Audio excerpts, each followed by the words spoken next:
This is the start of cross-server boss. The first thing I do here is put on the maximum for both of these buffs. They only go up to 25%, but I think they are more than worthwhile for when attacking the boss. Gets you a little bit of extra damage. There we go, so let's go over to the boss. Now, one of the most important things is to make sure you have Ares on. This gives you a shield, plus when the shield is broken, it does reflect some of the damage back. So I think that's more than worthwhile to have on.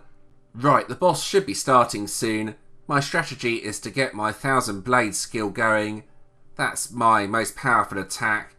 I do also have a healing skill as well if my health gets low. Anyway, let's begin the boss. Here we go. Right, so I will just use my first skill and hide the chat as well, since that's a bit annoying. You may have seen there, when the shield popped, it did a bit of damage to the boss. That's why I like having Ares on. It not only does damage to the boss, but it also protects yourself as well. So I should be able to use my 1000 Blades skill soon. That's where most of my damage is at. Demonic Slash, the middle skill, that's the one that has the healing.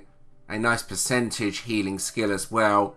I should be able to use 1000 Blades after this attack. This should do some really nice damage, so let's see. There we go, that took off a few bars. The enemy sometimes gets in 2 attacks at once, you probably saw that there. This has been a pretty decent run so far. I will heal on the next turn once I have that middle skill ready, Demonic Slash. Then the boss will defeat me anyway in a minute. That's its last attack, then it does this attack that defeats everyone, so there's no way I can survive that. There we go, that's one run of the cross-server boss. Let's collect those chests and open them up. Now, I will skip ahead a bit until when the boss is nearly defeated. It's going to take a long time to defeat this boss. You can see the scores there, so skipping ahead to when it's nearly defeated is a good plan. Now, I did use diamonds to speed up the revive cooldown on this attempt. The reason for this is because I want to try for the last hit. I'm way ahead of anyone else, so I didn't really need to do that for damage. However, if I didn't speed up the cooldown, I probably would not get this attempt in, so it's worth doing. Let's see if I can get it. Same strategy as before though, except this time around I have 1000 Blades ready early. Now that looked pretty good actually. Let's have a look. There we go, nice. So I managed to get first place on the boss. These are the rewards you get. Pretty decent rewards actually, but they are hard-earned rewards. It takes a lot of work to defeat the boss. Well, at least it does currently, and the last hit chest here. Let's see what it has in. Various rewards it can have in. Let's open it up, and I got Sage's Stones this time around. Now, the main item I am after from the bidding is those lovely advanced pet skill books. The one you can see here is a really good one. If I had the diamonds to get that, I would go for it for sure. Now, there are some other items here, but the main item I want is those advanced pet skill books. This is what I'm saving all my black diamonds for. There are some other good items here though, for example, the mana core here. That's a very good item. I'll scroll down, there's a pet piece of equipment. Another pet piece of equipment here. And then Mana Stone Pliers, you can get those with diamonds now. They used to be an item that you could only get with amethyst though. Let's back out. Moving on to the Frozen Highlands dungeon. This is quite a tough dungeon. I'm using Leo for this to try and get through it quicker. I'm quite strong, so this shouldn't cause me too many problems. Let's give it a go anyway.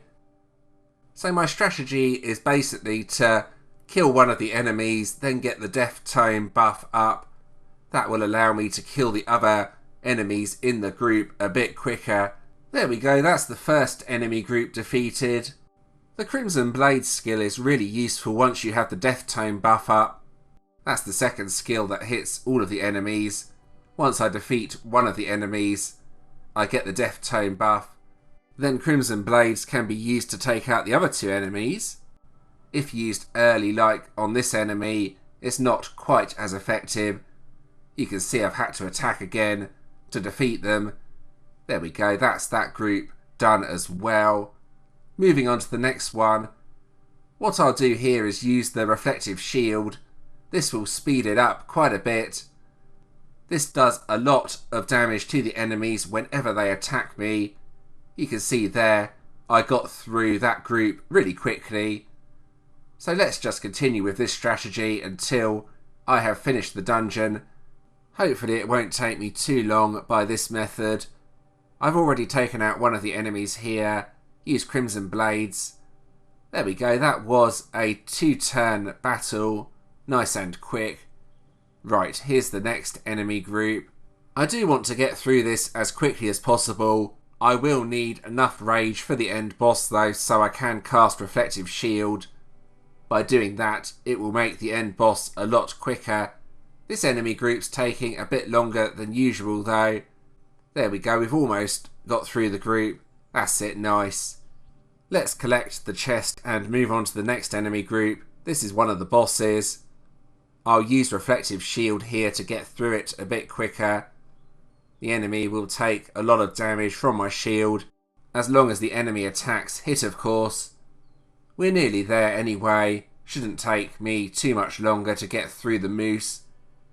There we go, nice. And there's the chest for that. So there's 2 more enemy groups. These have 4 enemies in rather than 3, so they take a little bit longer, but nothing too hard again. Crimson Blades is good. I want to save Reflective Shield though. Try and keep my rage as high as possible for the end boss. That's coming up in a minute. There we go, that's that chest claimed. Another enemy group with 4 enemies in here. Crimson Blades again, a good skill. As I mentioned earlier though, I do need Reflective Shield for the end boss though. I need to make sure my rage is as close to maximum as possible. That's pretty good. Now there's something important here. You want to go past the boss first. There's another chest just down here. Let's collect that. And now for the end boss. Let's try and defeat it. First turn Reflective Shield. Then second turn use Crimson Blades and see just how many enemies are left on the boss.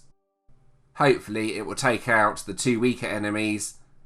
There we go, and then 1000 Blaze should be enough to finish this off.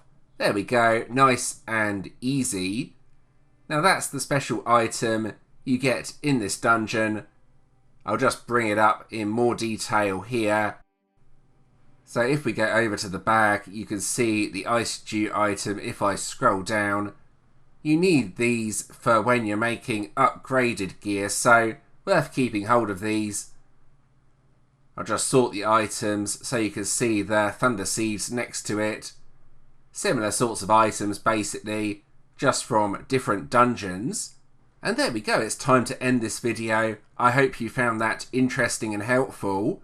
If you did enjoy this video, please do give it a like and subscribe to the channel. Subscribing is always very much appreciated. Check out the video on the screen for some tips on how to make your account deal more damage. You can also subscribe from here if you want to. And thanks for watching.